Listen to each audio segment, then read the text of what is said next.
আচ্ছা, আপনার স্ক্রিনে দেখতে পারতেছেন ফেসবুকে 18 ঘন্টা আগে একটা আপডেট আসছে, ফেসবুকের অফিসিয়াল অ্যাপ থেকে কিন্তু আপলোড করা হয়েছে।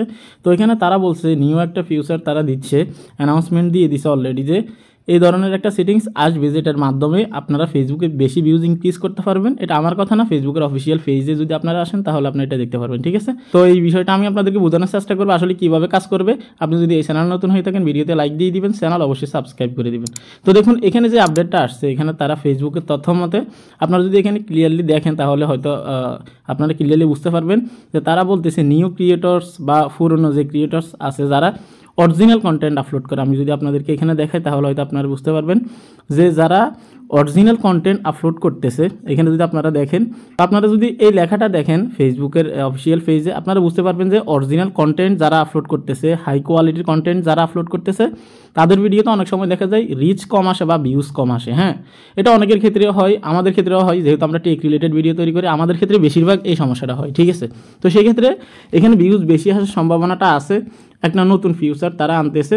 এখানে যদি আপনারা দেখেন, দেখতে পারতেছেন আপনি যখন ভিডিওটা আপলোড করবেন ফেসবুকে, ভিডিওটা আপলোড করার পর আপনার কাছে এরকম একটা নোটিফিকেশান আসবে। এখানে দেখতে পারতেছেন ক্লিয়ারলি তারা দেখাইছে, এই যে দেখতে পারতেছেন এখানে, এই যে এখানে একটা এরকম একটা নোটিফিকেশান আসবে।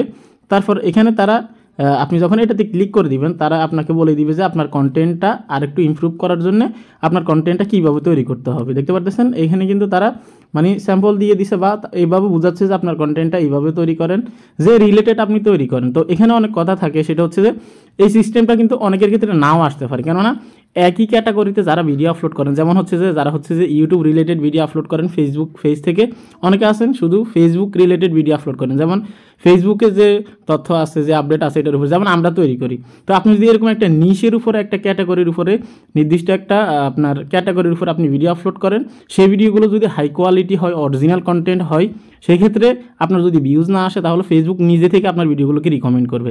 এখন ফেসবুক কীভাবে বুঝবে আপনার কন্টেন্টগুলো রিয়েল নাকি ফেক বা হচ্ছে যে কপি কন্টেন্ট, এটা তাদের অ্যালগোরিদম সিস্টেমে তারা বুঝে নেবে, তখন এই নোটিফিকেশনটা আপনার কাছে আসবে, ঠিক আছে। তারপর আসার পর আপনি এখানে ক্লিক করলে আপনাকে আরও স্টেপ বাই স্টেপ বুঝাবে।